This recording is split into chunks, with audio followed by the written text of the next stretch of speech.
ত্রিপুরা উপজাতি স্বশাসিত জেলা পরিষদের সদর কার্যালয় খুমলুঙে শনিবার অনুষ্ঠিত হল বিরসা মুন্ডার ১৫০তম জন্মজয়ন্তী উপলক্ষে বছরব্যাপী কর্মসূচির সমাপ্তি অনুষ্ঠানে উপস্থিত থেকে রাজ্যের জনজাতি উন্নয়ন নীতির ভবিষ্যৎ দিক চিহ্ন নির্দেশ করছেন মুখ্যমন্ত্রী ডাক্তার মানিক সাহা। এদিন জনজাতি ছাত্রাবাসের ছাত্রছাত্রীদের জন্য মাথাপিছু দৈনিক বরাদ্দ ৮০ টাকা থেকে ১০০ টাকা বৃদ্ধি, অভয়নগরে ১০০ শয্যার জনজাতি হোস্টেল নির্মাণ, জনজাতি যুবকদের জন্য ৫০০টি বৈদ্যুতিক অটো প্রদানের মতো বেশ কয়েকটি গুরুত্বপূর্ণ ঘোষণা দেন মুখ্যমন্ত্রী ডাক্তার মানিক সাহা। বর্তমানে ৩৪,০০০ ছাত্রছাত্রীকে ছাত্রাবাস বৃত্তি দেওয়া হচ্ছে। চলতি আর্থিক বছরে বিভিন্ন ছাত্রছাত্রী নিবাসে আরো ২,৭০০ আসন বৃদ্ধি করা হবে। ছাত্রাবাস বৃত্তির হার বর্তমানে দৈনিক ৮০ টাকা ছিল, সেটাকে বৃদ্ধি করে 1 ডিসেম্বর ২০২৫ থেকে প্রতি ছাত্রছাত্রী দৈনিক ১০০ টাকা করা হবে। ২০২৫-২৬-এর যে চলতি আর্থিক বছর সেখানে অতিরিক্ত ৮,৮১ লক্ষ টাকা এবং পরবর্তী আর্থিক বছরে ২০২৬-২৭-এ সেখানে ২৩,৩৫ লক্ষ টাকা ব্যয় হবে।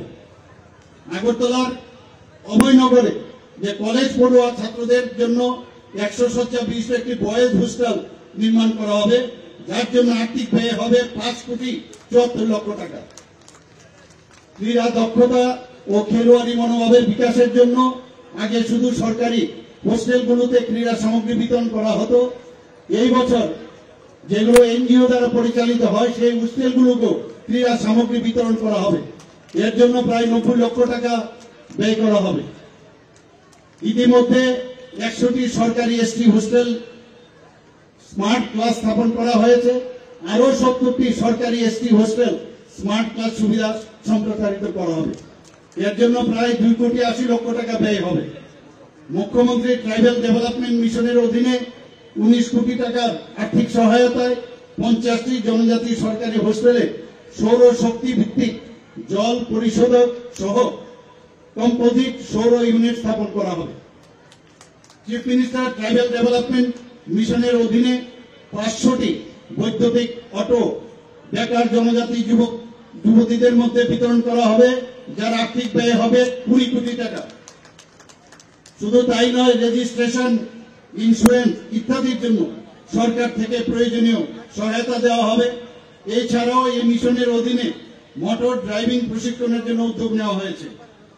মুখ্যমন্ত্রী জনজাতি উন্নয়ন মিশনে অধীনে ৩০,০০০ জনজাতি মহিলা তাঁতিকে সুতা বিতরণ করা হবে, যার আর্থিক ব্যয় ৩ কোটি টাকা। বন্ধুগণ, জনজাতিদের উন্নয়নের ক্ষেত্রে হবে না কোনো রকম আপোষ। জনজাতি উন্নয়নে বিশেষ পদক্ষেপের স্বীকৃতি হিসেবে তিনটি জাতীয় পুরস্কার অর্জন করেছে ত্রিপুরা বলে ওই দিন উল্লেখ করেন মুখ্যমন্ত্রী ডাক্তার মানিক সাহা। গৌরব দিবস উদযাপন করা হচ্ছে। রাজ্য সরকার জনজাতি জনগোষ্ঠীর যে আর্থসামাজিক উন্নয়নের লক্ষ্যে বিশেষভাবে সচেষ্ট এবং এই অবিরাম প্রচেষ্টার ফলস্বরূপ সম্প্রতি ত্রিপুরা রাজ্যে 3টি জাতীয় পুরস্কার অর্জন করেছে।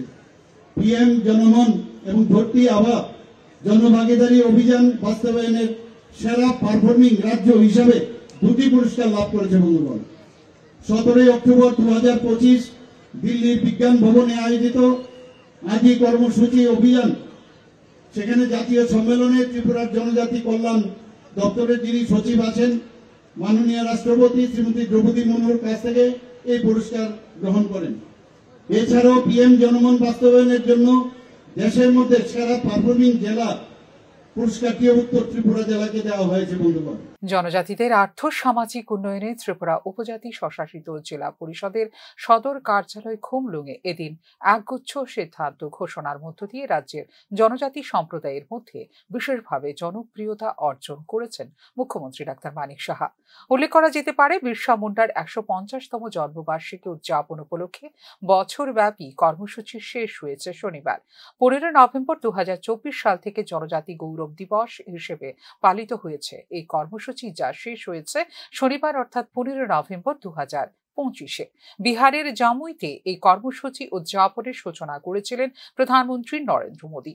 দেশ জুড়ে বিশেষ করে পশ্চিমবঙ্গ ও ত্রিপুরায় বছরব্যাপী বিশেষভাবে উদযাপন করা হয় এই কর্মসূচি। Bureau report, news now.